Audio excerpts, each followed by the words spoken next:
Absolute devastation to liberation. 20-year relationship destroyed by cheating wife. My ex-girlfriend and I were high school sweethearts at the end of her senior year. I'm 40 years old and she's 39. I had recently finished college when I ran into her at a video store in a nearby suburb. We became close friends for about 6 months before I mustered the nerve to kiss her. The rest, as they say, is history. Since this sad tale has made its way to the submarine, we can assume the worst. I had never experienced the trauma that was coming because I had never had friends who cheated and had never heard anyone talk about it. Finding out about it happened by chance.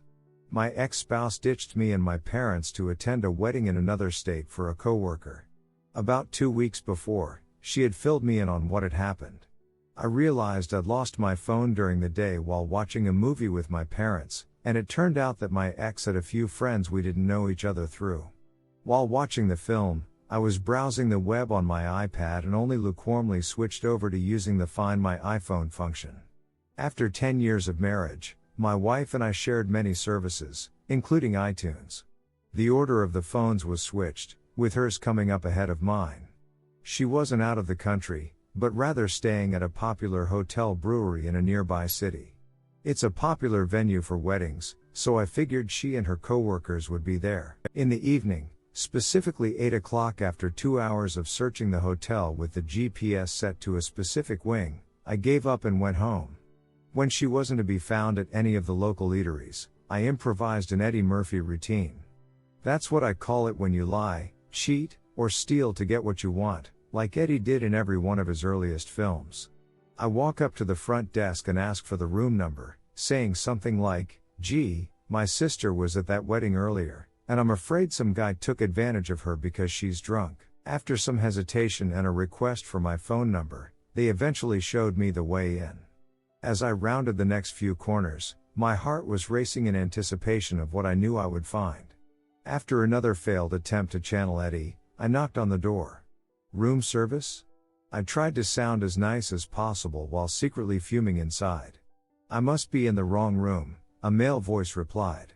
My secret was instantly betrayed. "It seems like I have the right f***ing room. Let's have a chat if you'd just be honest." Finally caught, my cheating spouse begins texting me. She says they'll have to talk in the morning and she won't leave the room until then. "Oh, stay the night with your amour, got it." The restrooms here are located in the hallways, European style, so I waited around for an hour to see if anyone would come out. For the sake of proof, I went and took pictures of her car, and then I went home and cried myself to sleep. She suggested that we meet in a park where there would be lots of people, and I agreed. That is what she actually declared. "I haven't hit you in 20 years or even yelled at you angrily, but now we have to worry about domestic violence." After keeping her waiting, I finally reached the park, only to realize that my initial estimations were still too low. I was prepared to make this work, to fix it, despite getting the cold shoulder the night before. My wife and I have been married for 10 to 11 years, so I came with an open mind and an expectation of regret. She apologizes profusely, and her sobs reveal that she really just feels bad that she was discovered. How I learned it made her snicker when I told her. She said something to the effect of, "I just can't go back to the way things were, I'm so trapped there," when we talked about her returning home, and it shocked and fascinated me. 3. "Oh, I see, she's the one who got hurt, right?" She stayed at a downtown hotel for 3 nights, presumably with her lover, debating whether or not to return home. The AP was also in a relationship and is the mother to a 12-year-old son. Perhaps the responsibilities of her personal life became too much for her to handle. She returned to her residence. We slept in separate bedrooms for a week, and she was completely uninterested in me during that time. She says she'll get to it, but she needs some time alone to process everything that's happened. She no longer wishes to consult the AP. We're doing what's supposed to be done and starting marriage counseling. The first meeting goes by with no new information being revealed. I have asked for complete transparency and have been researching current events online like a madman. She simply states that she cannot return to our former lifestyle, without providing any explanation for why she feels this way or what she sees as lacking in our previous situation. Thankfully, the therapist makes a profound observation: "You've ended the affair, right? Awe and shocking. The answer is no, she hadn't. I was planning on calling him to let him know, but I haven't gotten around to it yet. As I started to troll slowly into the trickle truth, she admitted that they had been together for a while, saying that it had been at least a year. This was something I had no idea about at all. The bedroom bliss persists, and she uses gifts to influence me. I was given a watch with the inscription "Loving you more with each passing second." When she was out of town for work or a romantic interlude, she always made sure to call or text me. By the end, I'm a sobbing mess who can't decide whether to end her marriage for good or run away from the situation altogether. In every fiber of my being, I love this woman. Second session, transparency is abysmal. In fact, my wife has disabled location sharing on all of her devices and changed her passwords. How dare I request such a thing when she is broken and grieving? X claims that if they can just have an open relationship with you, everything will be fine. And yet, in my desperation and terrible mental state, I have to admit that I agree with her. I think intellectually I know it's over, but I can't seem to convince my body of that. The therapist presses the issue, telling her that she needs to end things with the AP about whom she has heard nothing and that polyamory may not be healthy for her right now. My ex claims her therapist was mean to her and therefore she will never return. Oh, I see, I can feel a pattern forming. Every night, I cry terrible, heartbreaking tears. This woman, with whom I once shared the deepest intimacy, has suddenly turned her back on me. Like apparitions of our former selves, we walk right by each other as we go about the house. It's the darkest time in my life, and I occasionally lose my temper and yell and scream at the world. We engage in what must be make-up-s time, but when we're done, she claims that she needed to get off and that they never loved each other. Ouch. Oh, okay, here I was thinking we were in a wonderful, ever-sparkling relationship because we were always physically intimate 2-4 times per week. I take action. It could turn out to be a mistake. I sign up for Tinder and have a few fun dates. I'm not shy about letting people know I'm married and on the verge of a divorce. Before we even met, I was completely open and honest. One of them said that I was a great guy and that I should call her as soon as I finished the divorce. The other one put me up in her apartment. I now regret not waiting, as my ex has ammunition and some justification for the affair. I'm almost done with the wild ride, so hang tight and we'll get there in a second. That very same weekend, she goes on an open camping trip with her AP and, in the interest of full disclosure, she tells me about it. Meanwhile, that doesn't prove my other questions.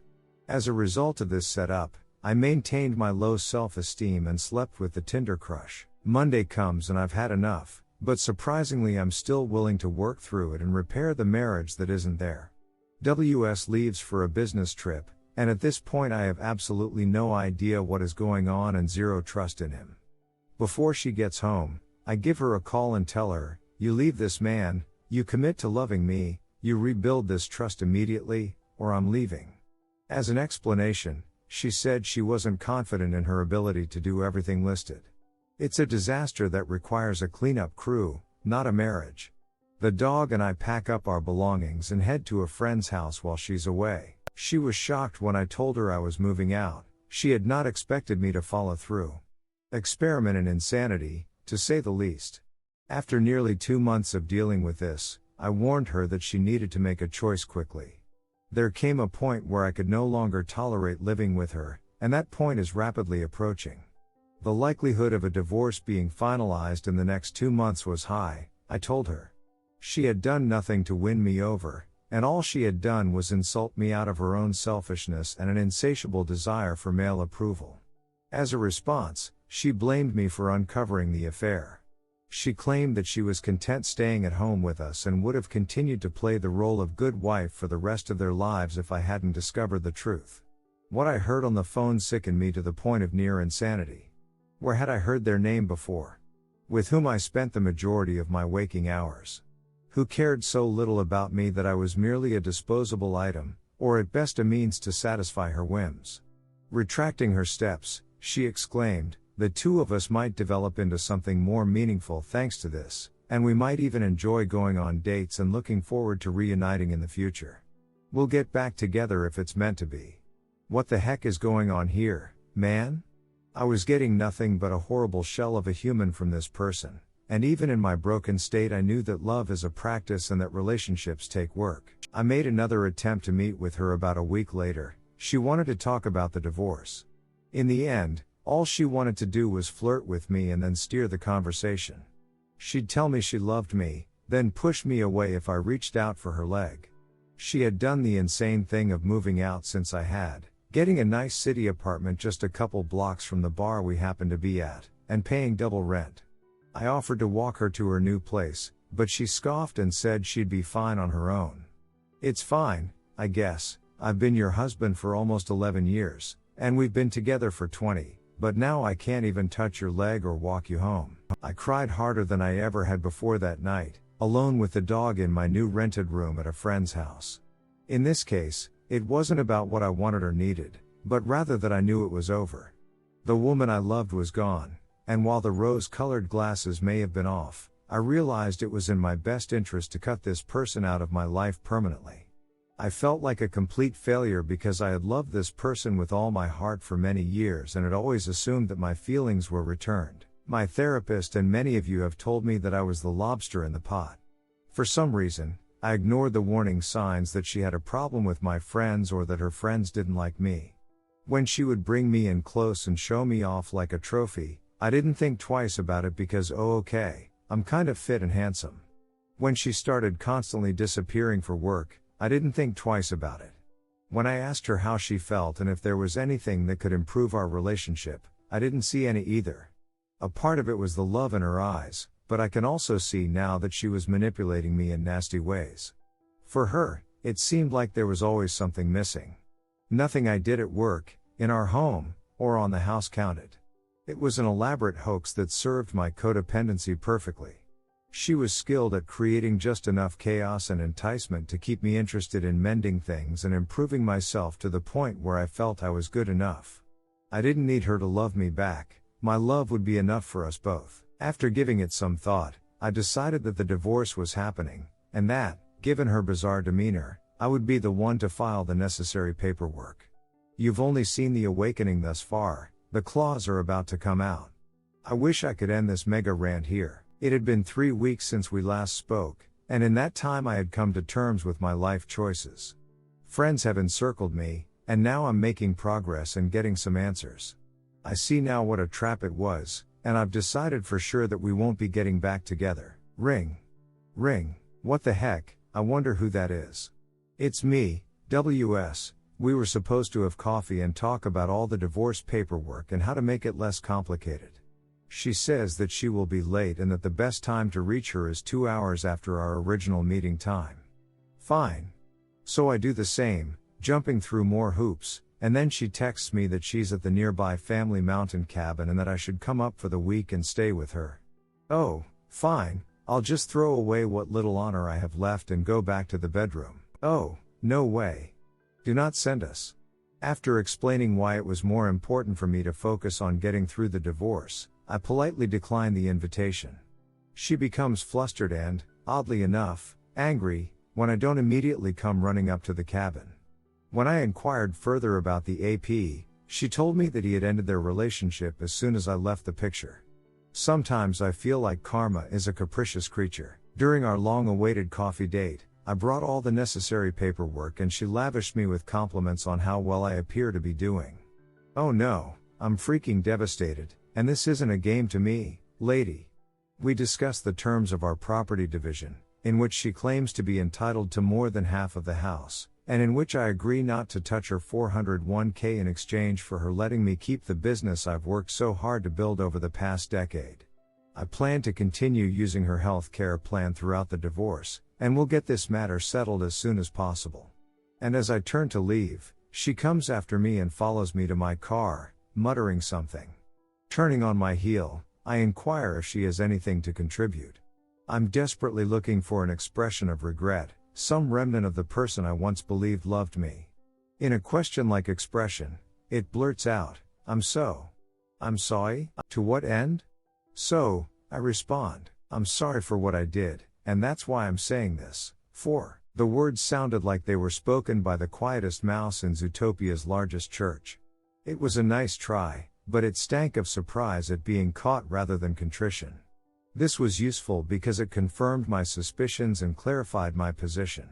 She wasn't sad because of anything she did, but because her cover was blown and she couldn't have the man who would do anything for her anymore. That would be the last time anyone apologized to me.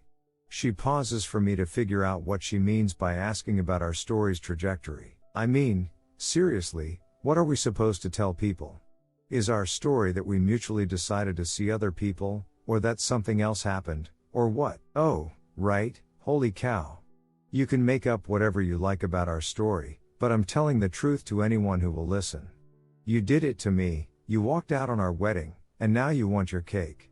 I don't need to make up a backstory just to make myself feel better anymore. I've had enough. Okay, bye. As I cross the street to leave, a train comes and abruptly ends our conversation.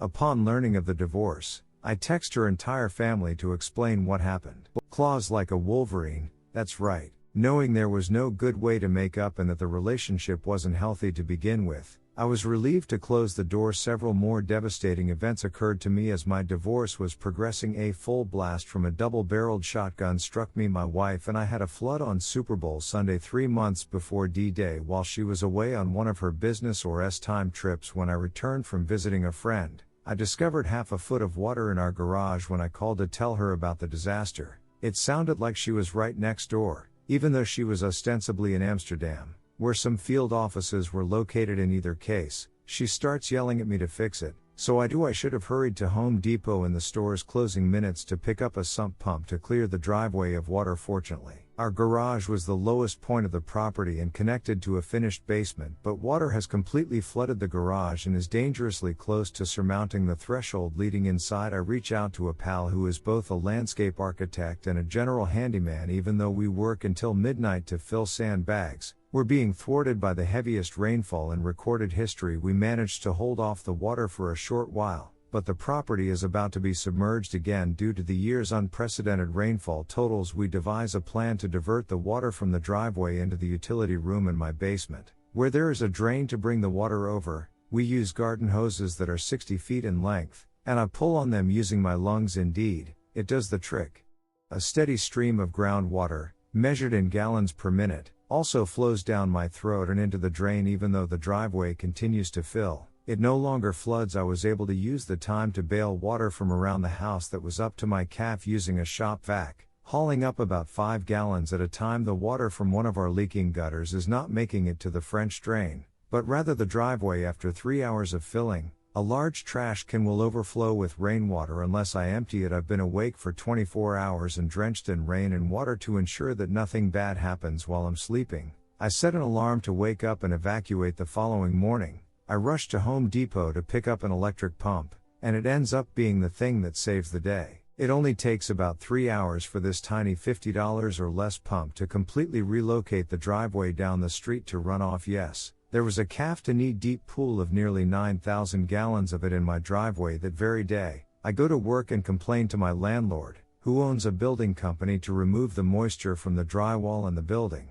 He immediately contacts his disaster team, which dispatches free industrial dehumidifiers to the residents. When my WS gets home from work, the pump has been running in the driveway for a few days. She begins to tell me that I shouldn't have told her until she got back from work because I was causing her unnecessary stress. First, she tells me that the pump in the driveway is like so embarrassing and that if I don't move it, she will. Oh, okay. Thought you'd want to know about the possibility of losing the house and almost causing $40,000 in potential damages. It's important to note that the rain hasn't stopped. The house is still being threatened by flooding, and my neighbors have offered assistance. When I get home from an early morning appointment, I find that the pump has been relocated to the garage. WTF? Rain stops falling long enough for me to fix the gutters, and the water level goes down. The following week, I suddenly become ill with a terrible flu that won't go away. Every spring on Saturdays, I begin the day by watching movies and relaxing. Around 2 p.m., despite taking over-the-counter pain relievers, my chest pain returns with a vengeance. My WS and I have been discussing the situation as I feel it is becoming more critical. Why don't you try to look after yourself? If you need to go to the emergency room, I'll come along, but I won't be driving. Thanks so much for offering to accompany me to the hospital. but I'll get there on my own. The emergency room is where I end up, so I check in there. My oxygen levels have dropped slightly, but nobody seems worried about it when I arrive. It's been over 3 hours now, and the waiting has made my chest hurt to the point where I have trouble breathing. I stagger up to the front desk, almost falling over, because my ex won't even ask anyone to see me. I'm supposed to be wheeled away in a wheelchair, they say. Somebody shows up and takes more vitals, but they still don't solve the underlying issue. My chest hurts and I have trouble breathing, so I say I suspect I have pneumonia. They downplay the severity of the situation, saying probably not, and transferring me to a stretcher in an empty room. After another hour of waiting, I am completely befuddled and can hardly keep my airway open. My ex's only response has been to stare at me with cold, pleading eyes. To the dismay of the woman around me, I start shouting help. Someone help me. Over and over. It makes no difference to me. A sense of imminent death has overtaken me. There is no hope for me. After 3 to 5 minutes of my shouting, someone finally comes in angry at me but agrees to check me out. It seems that my blood is nearly septic and my oxygen levels have dropped to around 50%, both of which are potentially fatal. After saving the house, I drank some of the groundwater that was in my mouth and now I have bacterial pneumonia. There was never an expression of gratitude from her. She implied she was entitled to more than half the home and suggested she take it all. I was given a morphine drip after having numerous 4 fluids inserted to alleviate the severe chest pains. As I drift in and out of sleep, I find solace in catching her gaze as I come fully awake. With eyes that wish I had died instantly, this soulless human stares back at me. We have multi-million-dollar life insurance policies that would be a great help to this woman. I finally saw the big warning sign at that point. Even though I caught her by accident, I immediately began making notes about what she said and who she claimed to be with. I knew deep down that something wasn't right because the numbers didn't add up. The fact that the stress of my divorce and the antibiotics I would take eventually wiped out my gut bacteria was the icing on the cake. Throughout the following year, I would learn that I have an overgrowth of bacteria in my small intestine SIBO. Let's get back to the pending divorce for a moment. This history, in addition to the preceding discussions, is crucial in setting the stage for what will occur in the story. I will list them briefly here to provide some background. My ex-girlfriend set a few things in motion after our meeting, during which I received the most feeble apology in the annals of human communication, and I informed her family about the affair. At first, she made it known to her friends and family that I was a deadbeat who was not putting anything into our relationship. She claimed she always wanted children, while I never did, and that she was afraid of me because I was almost abusive. This is why I continue to try to explain the situation to those who won't listen, or else I stop associating with them. Of course, the reality is quite the opposite. She insisted for decades that she had no interest in having children, and any time I brought the topic up, we got into a huge argument. Of course, her relatives sided with her, and I've lost touch with people I considered family over the past 2 decades. Actually, we just completely cut off all communication. Fortunately, the majority of our true friends abandoned her once they saw what she was doing. My ex-wife, upon learning of my gut bacteria and medical issues, called to say that she thought we should be friends and that she would see to it that I remained on our insurance through her workplace. After realizing that she was trying to reignite feelings, I politely declined her request for a second meeting. After we finished talking, she immediately began falsifying paperwork and submitted a letter of legal separation to Human Resources, thereby removing me from health coverage.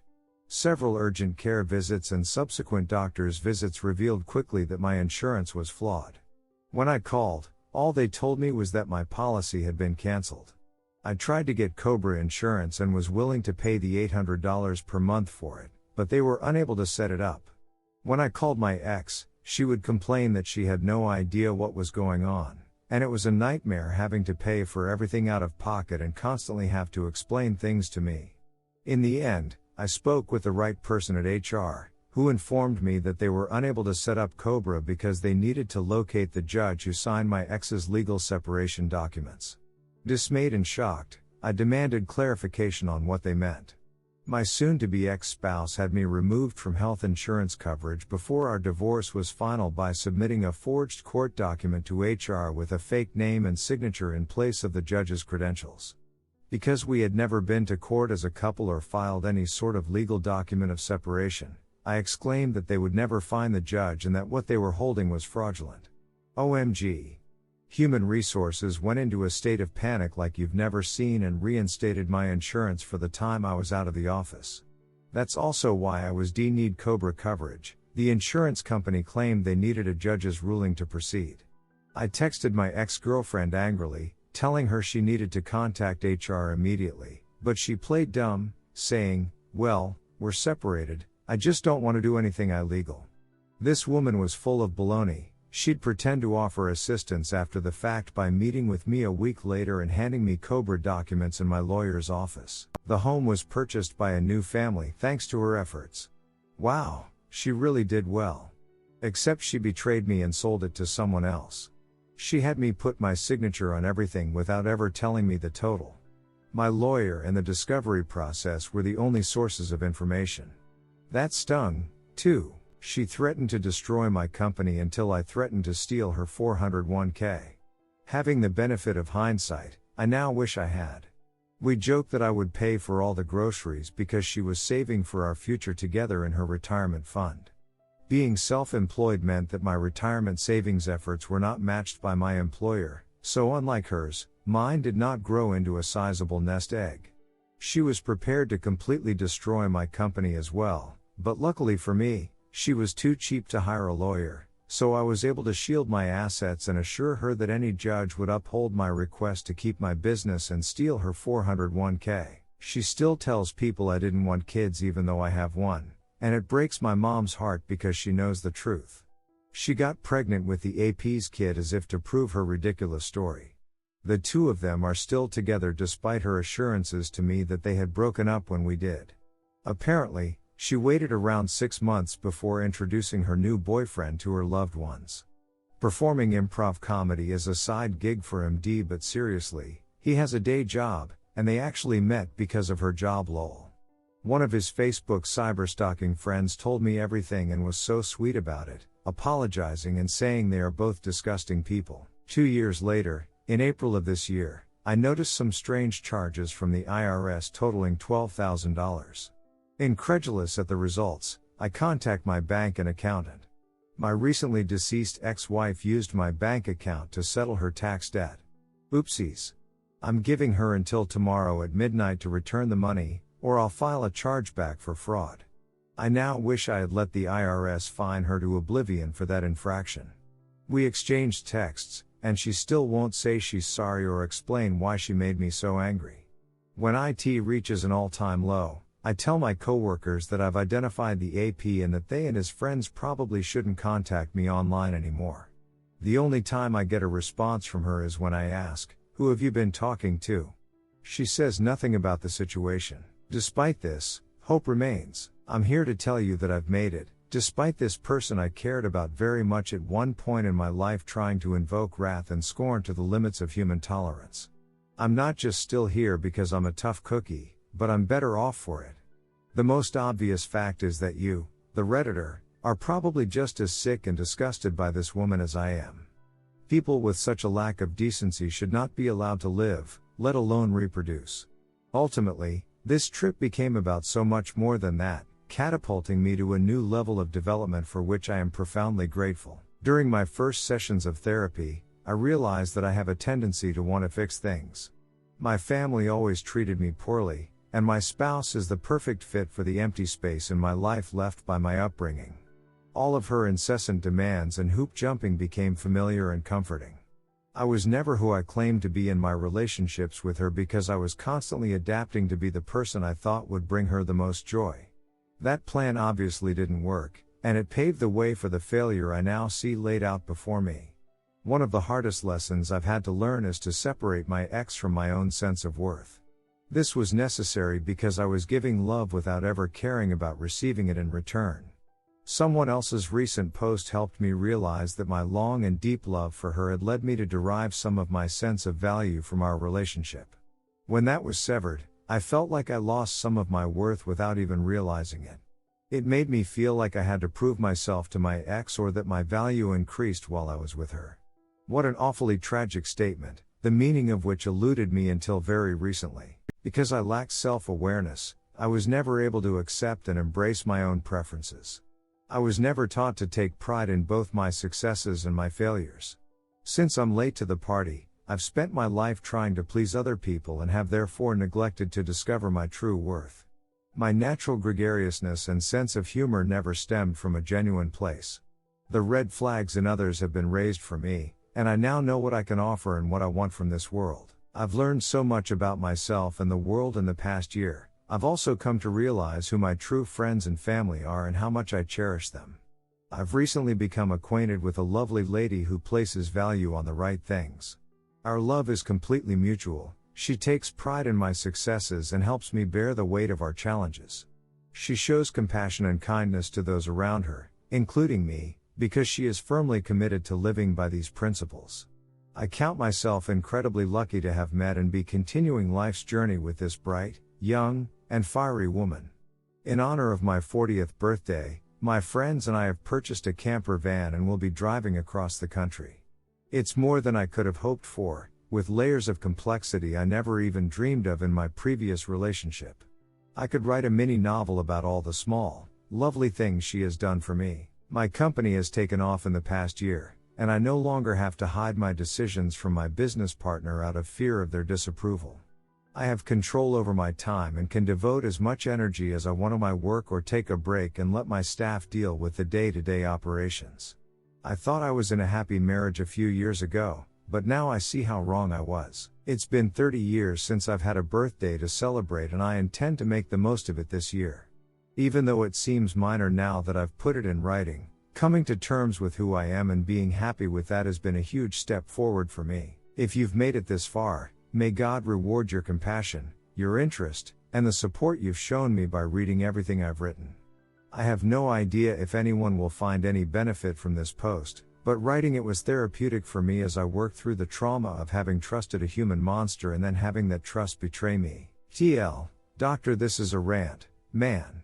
Oh, right, here we go into detail. My high school sweetheart and my wife of 10 years had an epic affair for an entire year without my knowledge. I was hospitalized with pneumonia and nearly lost my life before Dee struck a month later.